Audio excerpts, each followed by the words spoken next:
Assalamualaikum warahmatullahi wabarakatuh. Wong swasti nama budaya salam kapercikan rahayu rahayu rahayu. Bismillah tawakal tu ambuka wiwaraning kondha ngesti marang pujanggane Nuswantara. Wonten laladan tanah Jawi ingkang sampun kapareng angripta rupining upacara adat wisuda krama. Ingkang katitik ati saha luhung nuwun amit pasang kalimantabe kasabeting iluduni dumawahing tawang-tawang konjuk wonten ngarsanipun sedaya para petunding para sepuh sumawana aji sepuh ingkang kana ing pamawas lebda ing pitutur Bapak Ibu ingkang tansah manggi suka bagya mulya sumawana ingkang winantu pakormatan langkung-langkung wonten pangarsanipun pangembat-pangembaning praja miwa satriyaning negari punji panjenenganipun Bapak Kades panerusan kula saha junjang lan prangkatipun ingkang minangka dadi sungsung agung sangyaning kawula tasih kadang werda miwah taruna wonten ing laladan tata ingkang agung hamestuti dhateng poyaning kautaman ingkang pantes kawula cadheng kekocahipun para alim para ulama para hajah miwah haji ustad miwah ustadah ingkang siang pantaraning rati tansah kasesandi dhateng tuntunan suci wahyuning ilahi ingkang satuhu kawula cadheng sabda pamalipun sumangga kalodhangan ingkang sae punika sesarengan andhedhepe wonten padanipun Gusti ingkang murbeng dumati Allah Subhanahu wa taala. Zat ingkang maha agung maha welas saha maha asih. Ingkang sampun kepareng-paring kanugrahan saha kabagyan dumateng kula panjenengan sami katitik. Ing enjang siang punika saged manunggal makempal. Wonten wismanipun Bapa ingkang hamengkukati nulinji panjenenganipun Bapa Tunjang Hadi Suwarno Srimbit Garwa. Ingkang titiwansi punika panjenenganipun Bapa Tunjang Hadi Suwarno saweka hangayai darmaning asepuh. Mentas amala krumaken Hatmaja putrinipun ingkang asa seleh. Dewah Ayu Rifa ingkang sampun kapundhut silaning akrami dening Sang Bagus Al-Hasim septa kalih Hatmaja saking panjenenganipun Bapak Hadiriyanto ingkang pepatutan kaliyan Ibu Yeti Waluyati ingkang pilenggah wonten ing Majasari Bokatija Purbalingga prastawa agung ijab kabul sampun katindaken kanthi lulus raharja lirboyo kali saking sampe kala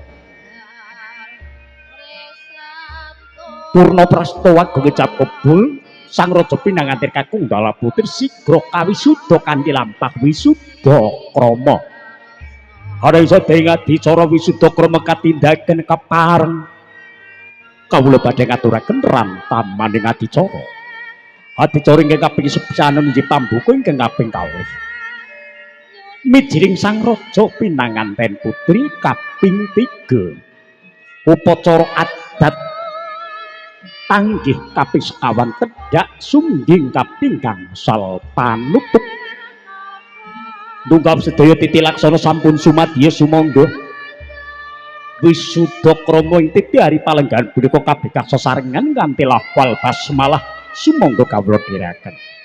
Bismillahirrahmanirrahim.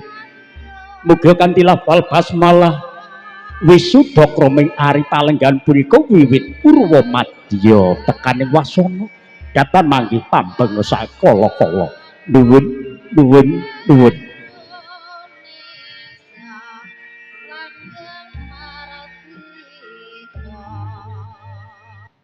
Mijilanganira Dwahayu Rifa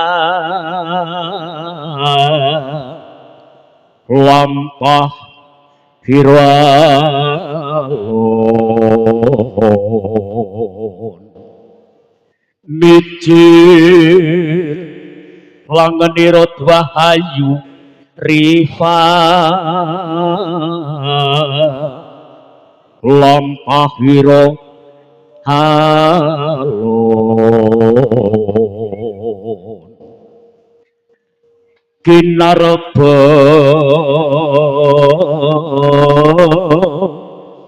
badaya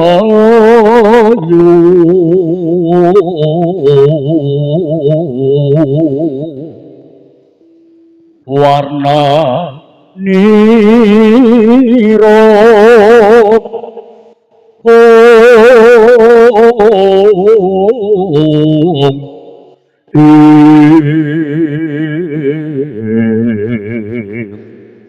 solai wingit lir widodari tumurun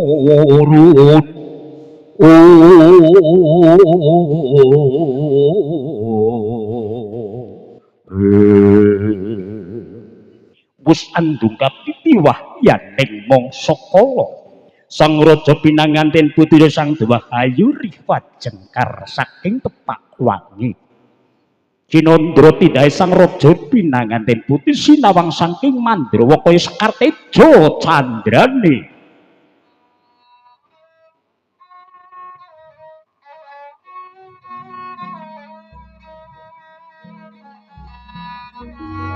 long-long indriya mangu-mangu mangungkung kanduhan rimang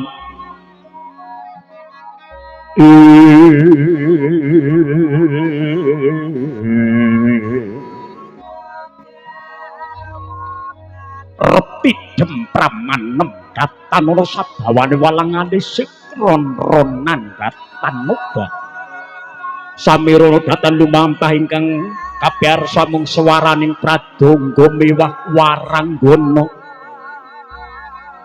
ingkang sawega anambut karyaning kartik katitik pading calengkring imbal ganti lir mandharaka teka handamel asri dhateng para-para ingkang samya hanjumeneng wonten hadicara wisuda krama kecap ora kaya ingkang mandi dhateng wismanipun Bapa Tunjang Hadi Suwarna sakrembet kawula ana cahya kang suminar tejane hangelai sorote angebaki pasamuan sanes tejane gegodhongan sanes tejane sato galak nanging tejane jalma manungsa raja pinanganten putri sang Dwahayu Rifa kang wis anglukar busana temanten angagem busana kaya busananing garwa Prameswarinata katik-tik pating galebyar pating cumara candrane kaya werdu hangga sasra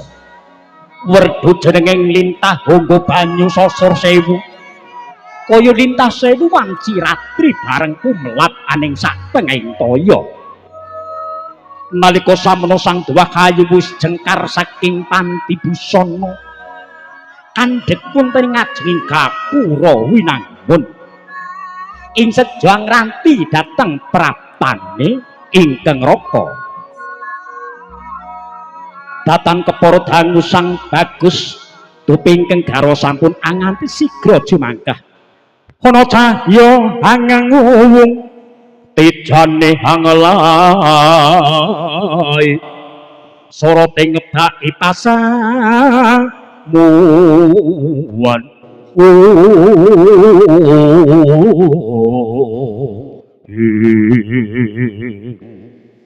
nalika samana tupi ingkang garwa sampun nganti sangat bagus kalih sigra jumangkah pindhae sang raja pinanganten kakung Maesa Gira candrane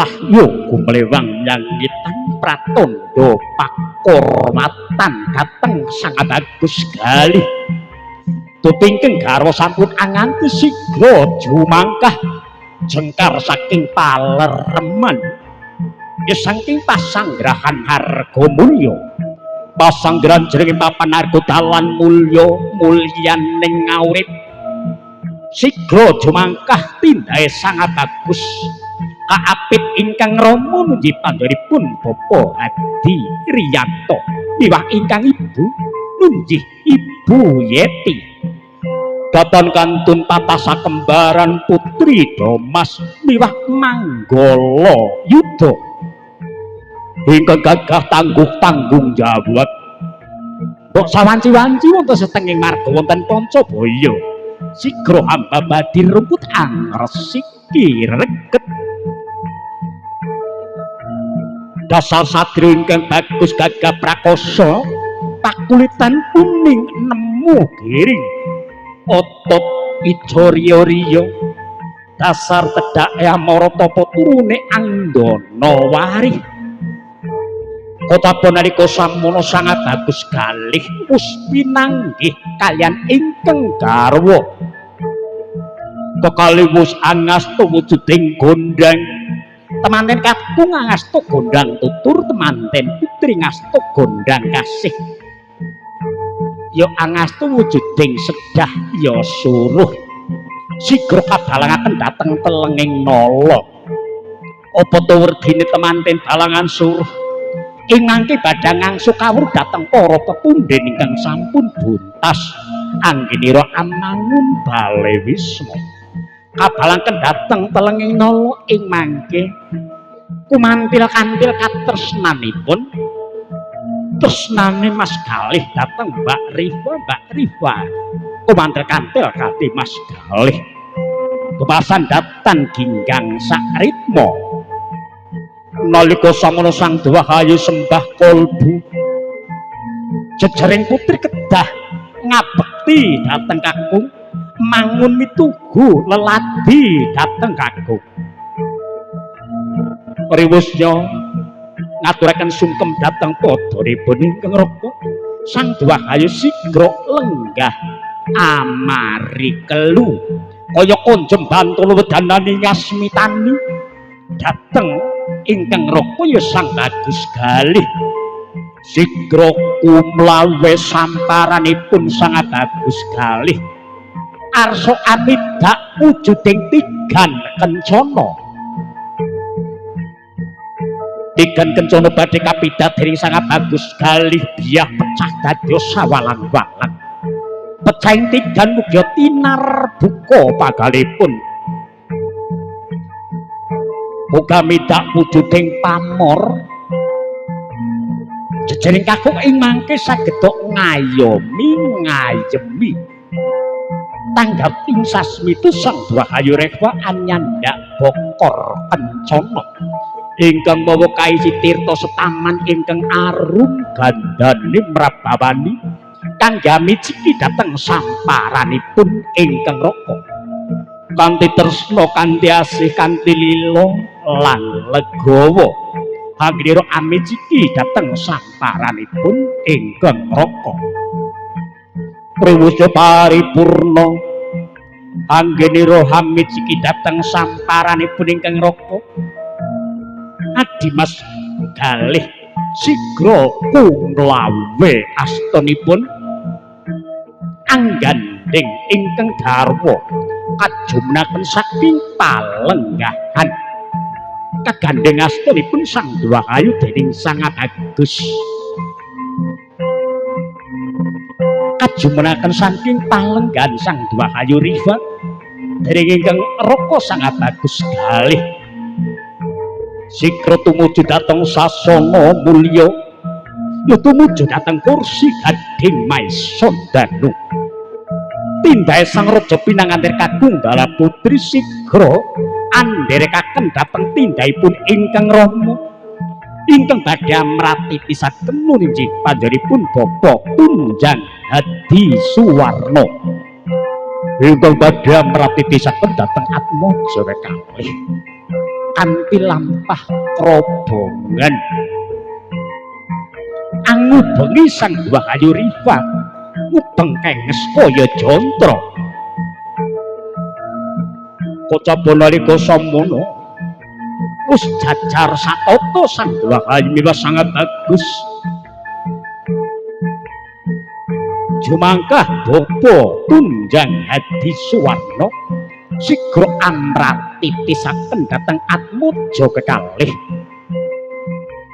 punika ingkang winastanan lampah krobongan ya tindak sesinduran tindake Raja Pinangantir Kakung Dalaputri nderekaken dhateng ingkang Rama nunjih panjenenganipun Bapak Tunjang Hadi Suwita nalika samono medhar sabda Bapak Hadi Suwita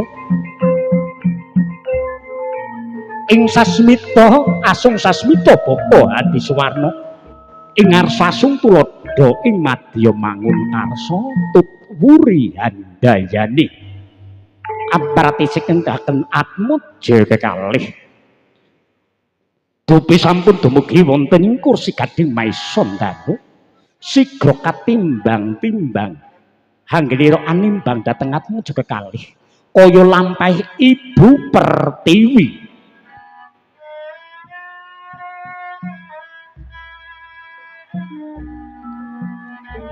mangambar gandaning Sang Natadewa Kongas Akarya Wigena nalika samana sigra katimbang-timbang kabobot-bobot ingkang katimbang ingkang kabobot sanes boboting raga sanes boboting sarira ananging boboting katresnan ngendika Bapak Tunjang Hadi Suwarna dhateng ingkang Ibune Rifa dusta punti bapakne Rifa sawisipun Kakang animbang-nimbang ambobot-bobot ora ana bedane padha antebe padha marme padha senenge mula kang saka kowe ibune aja tumindak banci ndembanci ladan anggepen rengkuken kaya anake dhewe kabeh sendika ngestuaken dawuh nalika samana sigra kalenggaken sigra kawisuda temantir Kakung Dalaputri Bapak Ibu diminta untuk berdiri sejenak. Sekali lagi buat Bapak Ibu semuanya untuk memberi doa dan restu kepada Bapak Suwarno yang akan mewisuda putra berdua. Bapak Ibu dipersilakan untuk berdiri sejenak. Bismillahirrahmanirrahim. Asyhadu alla ilaha illallah wa asyhadu anna Muhammadur Rasulullah. Bapak Kyai Pengulu kawula sawetara ngemban timbalanipun panjenenganipun Bapak Tunjang Hadi Suwarna sakrimbit karwa miwah Bapak Hadi Riyanto sakrimbit karwa kawula kapring nanem wiji sejati wiji ingkang mijil saking swarga triloka wijinipun Kanjeng Nabi Adam alaihi salam badhe kawula tanem wonten siti perjanjian mriki ingkang kasuwun werdi dadi riya-riya kaya dene godhong dringa rayung-rayung kaya gunung lung manglung lung pandu tuturip mawa gangsal moyo-moyo kaya dene Mas Picis inten darlean sampun dados tunggal rupining jalma manungsa sampun kasemaken wonten ngarsanipun Bapak Kyai Pengulu mugi nampi syafaate Kanjeng Gusti Rasul robana hatina fitunya hasanah wa fil akhirati hasanah wakina ada benar wakina ada benar wakina ada benar kalenggaken Pak dipun lenggahaken dipun cepengi rumiyin pundhakipun Bapak Ibu dipersilakan duduk kembali terima kasih dipun cepengi Pak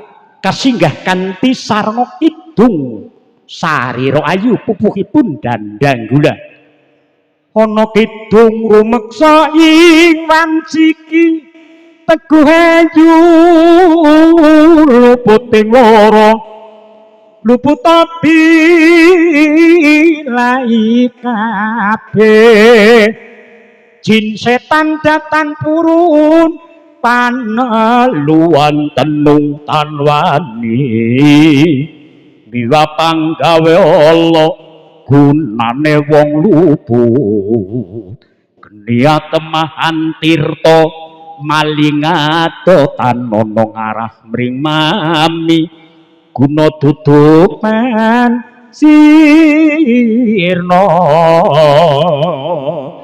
puskah lenggaken muga mangke saged gesang mukti wibawa Nyakrawati bau dendha sugih bondo bandu sentana kaya gesanging Narendra sinembah sagung para kawula kathah ingkang sami asok blondong pangarem-arem peni-peni raja peni guru bakal guru dadi nalika samono kadang cucuk lampah niken Sofi Ajizat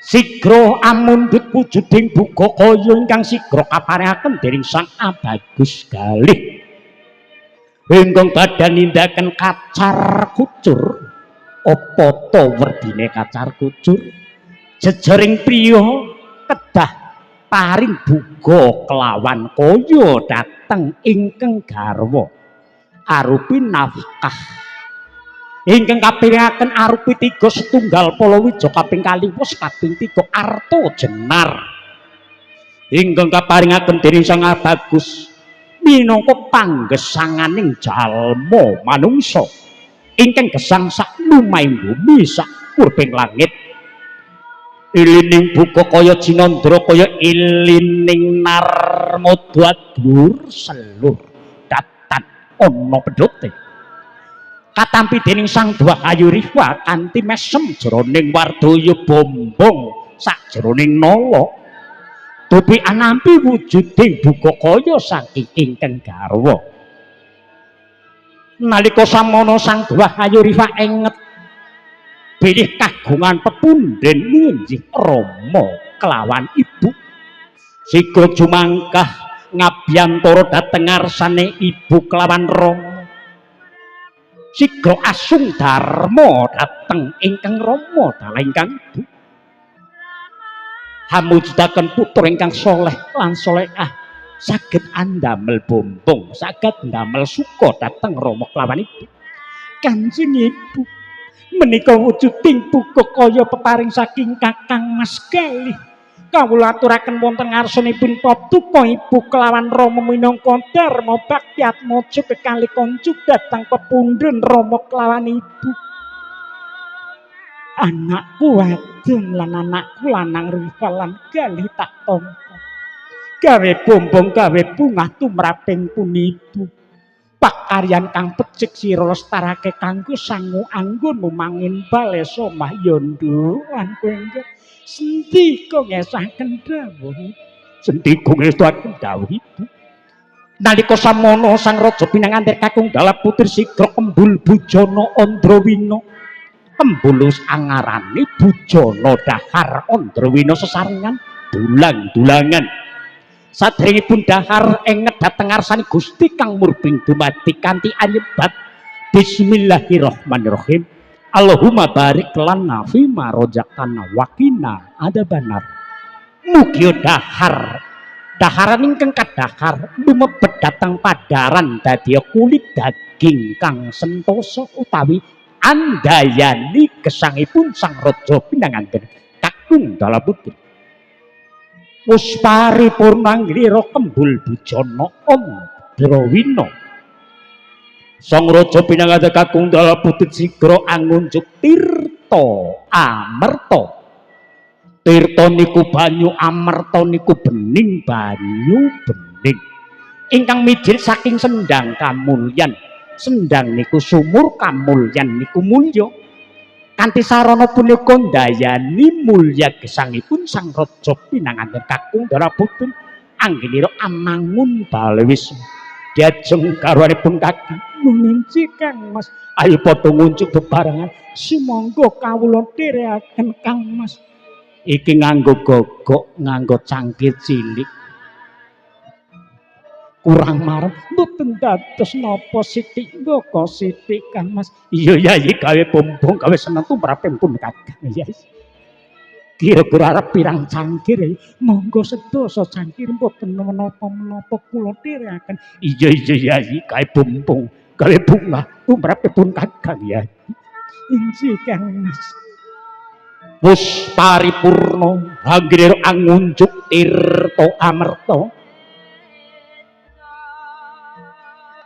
kadang cucuk lampah niken Sofi Azizat Muzaroh Katuh sigra mundhut wujuding bekakak utawi panggang iki kadamel saking sawung utawi jago sigra kasebrak makarya sesarengan antosipun Mbak Rifa kali Mas Galih awit sampun winastanan garwa sigaraning nyawa ati loro dadi siji nunggal jiwa yang karsane ati lati makarti anyawiji empat sikro kasebrak wujuding bekakak dene sang bagus galih wiwasang wahayu riwa long-longing dia mangu ayu diajeng anyebrak wujuding bekakak monggo kawula direken Kang Sentika ngestaken dawuh kasebrak wujuding bekakak dene sang bagus galih wiwasang wahayu riwa kasebrak yah jagat yayi aku mung pikantuk cekere ya aku di cekere boten dados menapa Kang Mas mbok menawi menika satunggaling prasapa benjang panjenengan pinter matus pangupa jiwa kanthi tembung kekoreh awit panjenengan pikantuk ceker injih Kang Mas iya sing gedhe ngapur boten dados menapa nalika samono sang raja Bidhangantir Kakung Dala Putri Andodo dateng sak kathahing bedosa kelawan lepat dateng ngarsane Rama kelawan ibu mila saking punika sigar sungkem dateng ngarsanipun Rama kelawan ibu para pinter ngendika menawi Rama kelawan ibu menika Gusti Allah kang wujud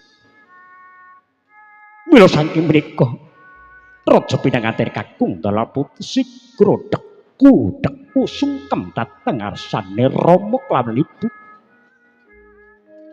nyuwun pangestu nyuwun palilah mugi Rama kelawan ibu tansah amberkahi dateng atmaja kekalih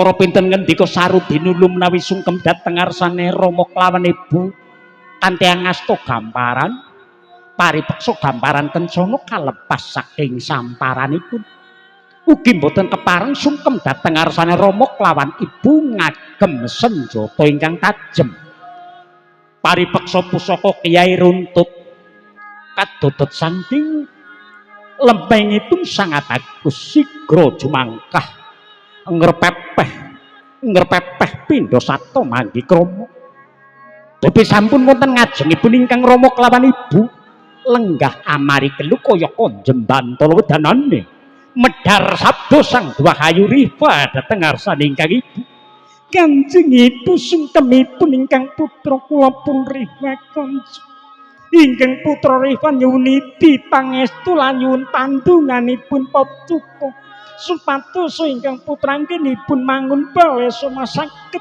gesang ayem tentrem ibu anakku wadon jantung atinipun ibu riba tak pangestoni tak sunakana ngarsane Gusti Allah muga-muga sliramu anggone mangun balesa urip guyub rukun kelawan garwamu dadi keluarga kang sakinah mawaddah warahmah yondu anakipun ibu riwa Kanjeng Ibu matur kungging panuwun ibu tresnanipun ibu dhateng putra bebasan ngantos boten saged anambeng dhateng waswa dumawah wujuding waswa dhateng Bantala Pratandha tresnanipun ibu dhateng putra Kanjeng Rama sungkemipun ingkang putra pun riwa Kanjeng Rama anak wadon jantung atine pun bapa tak pangestoni pun bapa siang pantaraning rati tansah nyuwun ngarsane Gusti Allah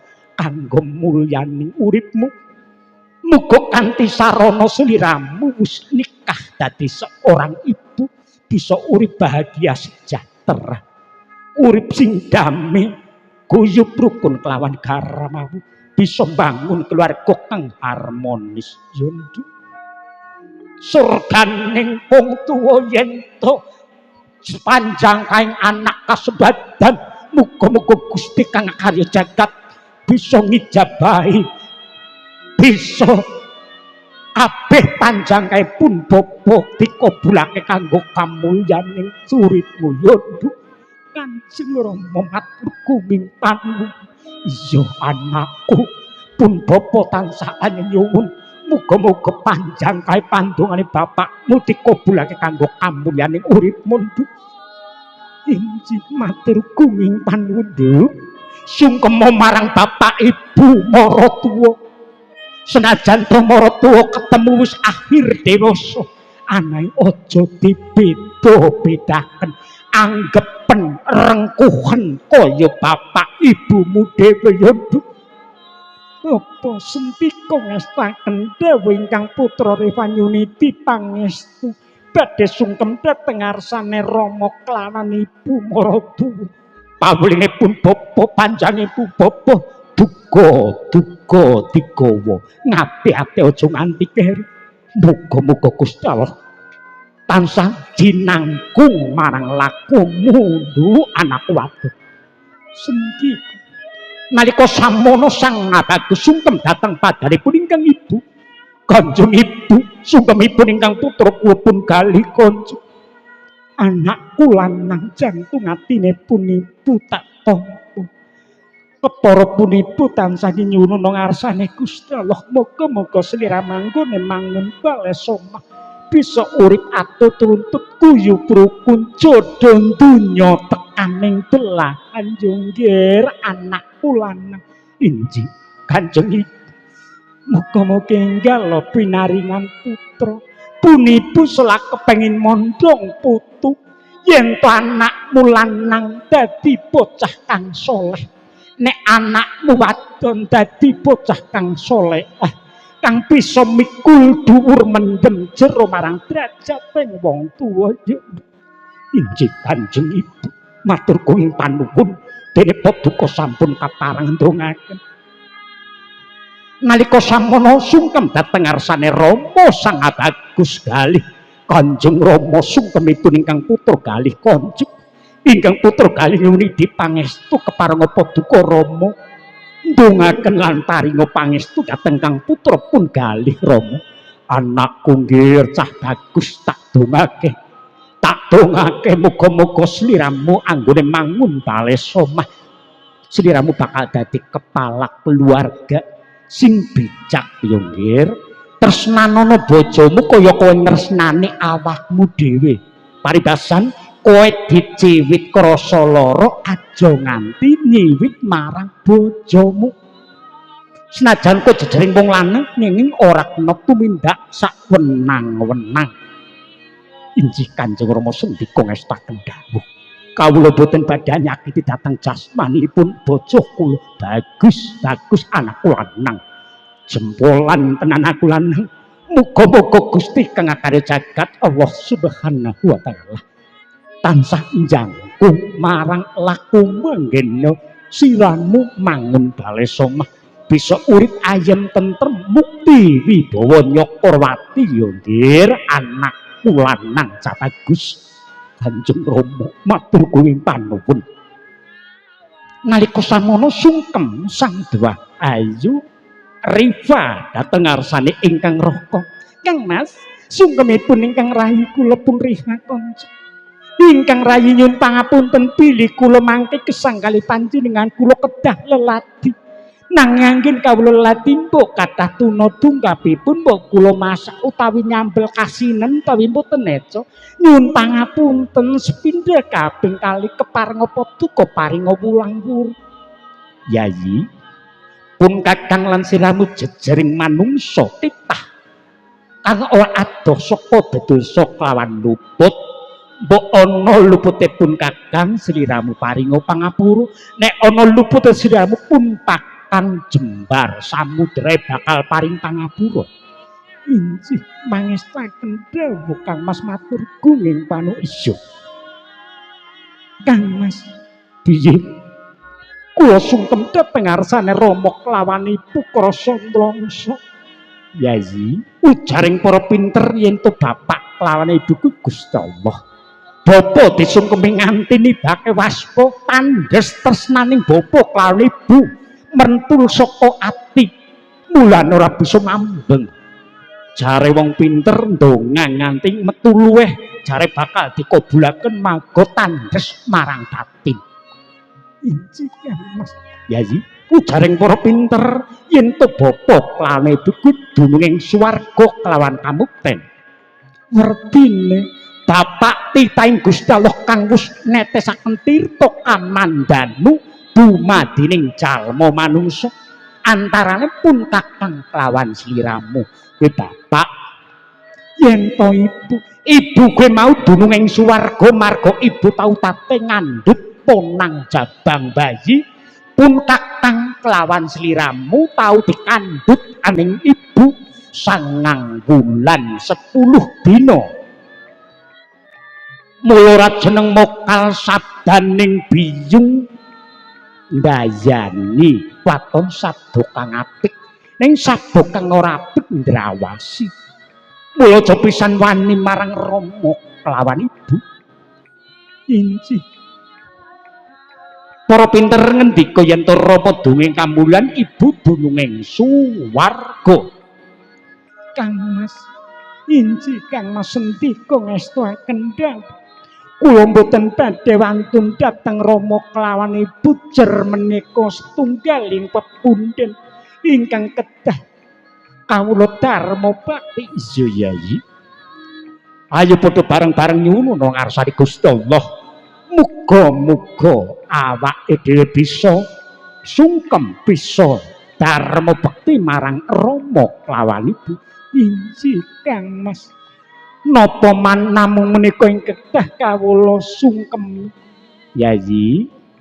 Ujaring Mbah Tambur sing wajib sinembah urip aning alam padang patang perkara kang sepisan ngabekti marang Gusti kang nyipta jagat kanthi nglakoni apa kang dadi percayane yen to wong Islam gelem nglakoni salat 5 waktu kuwi kang sepisan kang kaping 7 sungkem marang ngarsane Rama biyung Rama kang wis angukir jiwa biyung kang wis kanggo pertapan wajib disungkemi wajib disembah ingkang angka 3 manembah nyembah marang Rama biyung maratuwa kang wis aweh kanikmataning lahir lan batin wajib sinembah menika Rama menawi to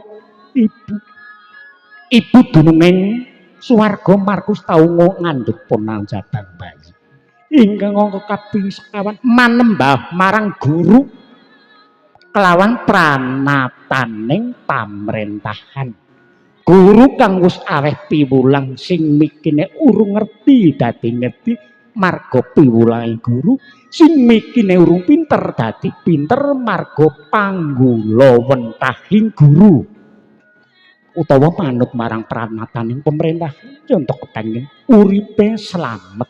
Inci Kang Mas sendika ngestuaken dawuh para linggih kakung sumapun putri anakku lan sang raja pinangantir kakung dalam putri taksih kadang taksih kasunti dan kadang juru foto sampun kondang aloka sak indeni nuswantara foto audio ingin katidaken panjenenganipun Mas Sugi fotografer makar serengan keadaan Sanggadia Sukartirias tinggal pilih konten cangkring Breko Susukan Banjar Negara barangkali Bapak Ibu punya hajat kemangrenan ulang tahun hitam bisa menghubungi Sanggadia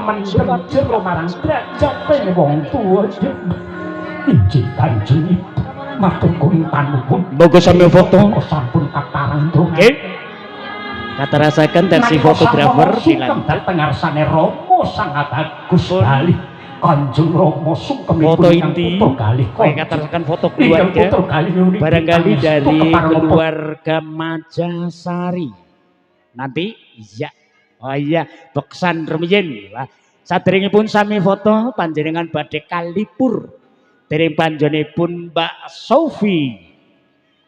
Sophie hingga badhe atur panglipuring panggalih moga Mbak Sophie nganggo lenggeran dikendangi ki ben Sekar Gadung kercik-kercik ya Mar, Ana Mar. Nggih, ngangge iringan organ mawon ben ketone luar biasa. Wah, aduh jan. Nggih. Mboten dangu namung seketuwelan nggih atur pangliburing penggalih. Mangke kantun foto bersama. Mas Tamar siap? Oke. Agi digoleti disit nang longan Mbok Mar. Nah, iya. Anu mau ditutupi kekut go Mar. Apa nang isor bantal bisa nunang bundelan benting. Nggih, mangke kricik-kricik Sekar Gadung napa eling-eling sebombonge Tamar. Niki mumpung ana pengendang super power. Nggih. Super power pengendang Sutrisno Muhammad Gajel. Nggih, sing atur panglipur kagem panjenengan sami.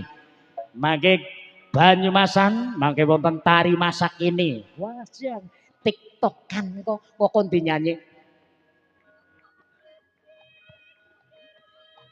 Iya mau, hai, asik.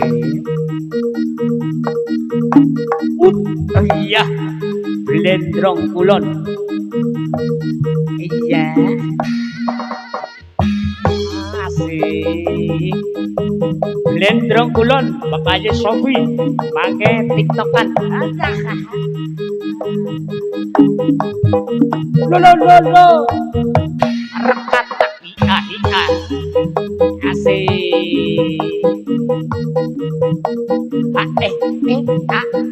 lo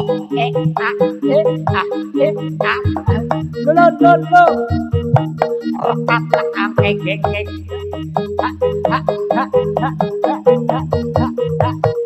asik ya Sofi iki alumni SMAKI atau SMKI iwak kodok kanyel-kanyel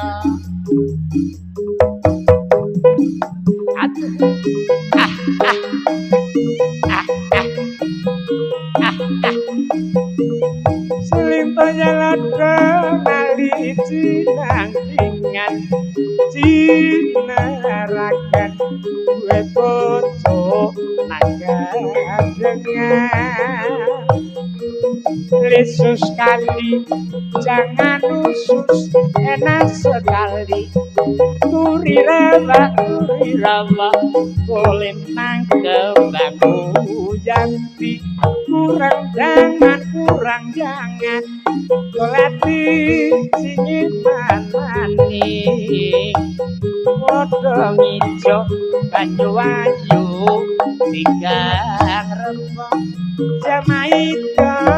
Jamaito Sofi cewek esi bodoh dah awan-awan wengi-wengi keton perawan jebul nini sani alalalala turi rawa boleh tanggap bangunan ayo mbak latihan joget mbak aduh dah ini si cantik dari kota Ata iya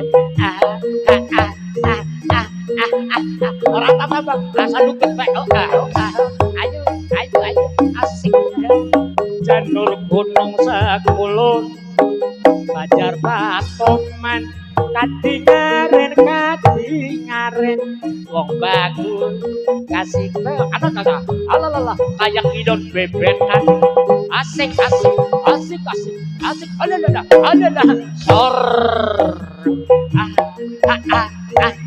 menang sote atine bolar baleran Rama ge mesti jago ge mesti ayo ngatos di situ asik ayo pantat ya ujang pantat tuh aduh udah coba sor asik ayo mas ayo asal lutel baik deh apa deh karo kae apa fotone dupaki ya kena oh, oh, oh, oh, oh. He ah. Nah, aja aja aja. Aja aja aja. Aja aja aja aja aja aja. Rusak. Nah, ha ha. Dipersilakan bapaknya mau joget barengan biar nambah semangat nambah gairah. Nah, asa dudel ora kudu main pak, ora kudu main banget banget. Nah, kok ayo as mesti main banget, mesti main banget. Ada kok. Iya, mesti gelem main lan metu atusane barang. Aja, yo, as, asik, asik. Ayo sob, karo dirogosake sob, sor, nah. Ayo. Ya, karata.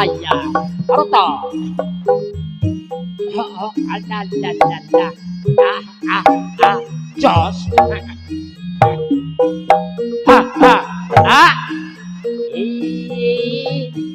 Asik. Adalah.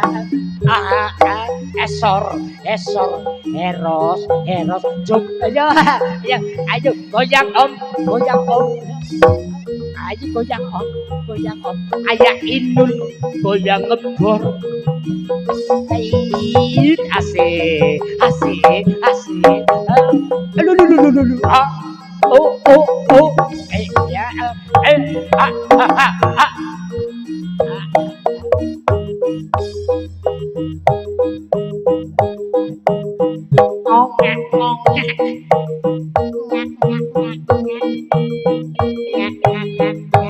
asik,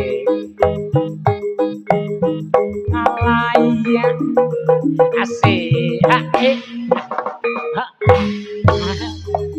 tulce nacae catul ceji untul cari banyak doke bajul dari siji tulce nacae catul ceji untul cari banyak doke bajul dari siji aduh dadah asik ayah alaya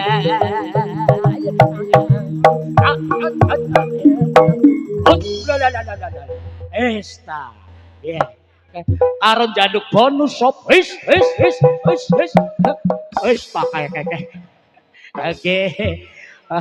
oke makasih aduh jan luar biasa ya sob sob ben aja sepi joget masak ini sob Lila iya Mbak Lila ayo ibu-ibu dipersilakan tiktokan bukan Banyumasan tiktokan tapi joget masa kini kayak senam monggo kayak senam ini ayo senam siang bukan senam pagi monggo senam siang ya ibu-ibu dari Majasari dipersilakan untuk bergabung yuk joget masa kini oh, ya. Tiktokan Mbak Lila tiktokan yo monggo lagunya apa shop dipersilakan Mbak Lilanya mana Mbak Lila wadah itu udah ada Mbak Lila nanti Mbak Lila bergabung dengan Tamara musik dengan lagu masa kini wah. Lagunya apa sob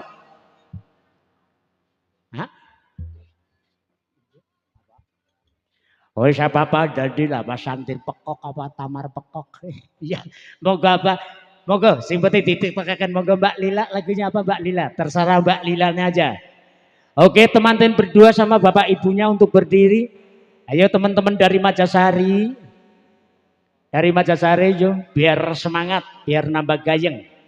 Oke lagunya apa dipersilakan buat Mbak Lilanya aja. Apa Mbak Lil? Ayo. Oke ini tiktokan kayak senam pagi persis.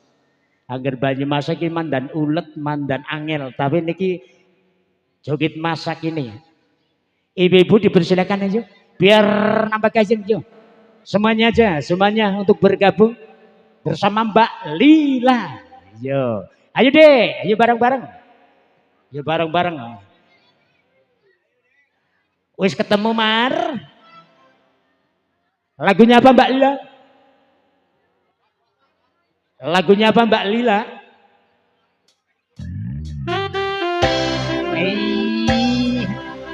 Asik. Iya.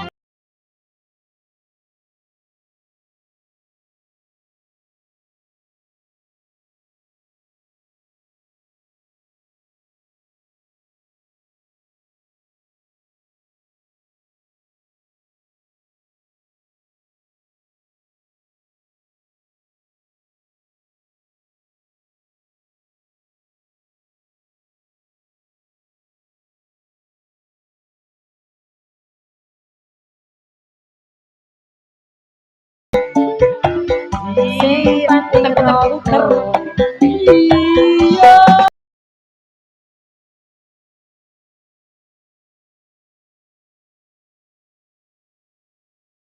Sama cucu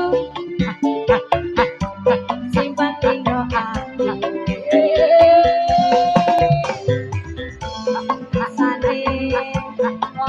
Ayo semuanya aja. Yuk bareng-bareng yuk. TikToker. berjuang deh. Asik.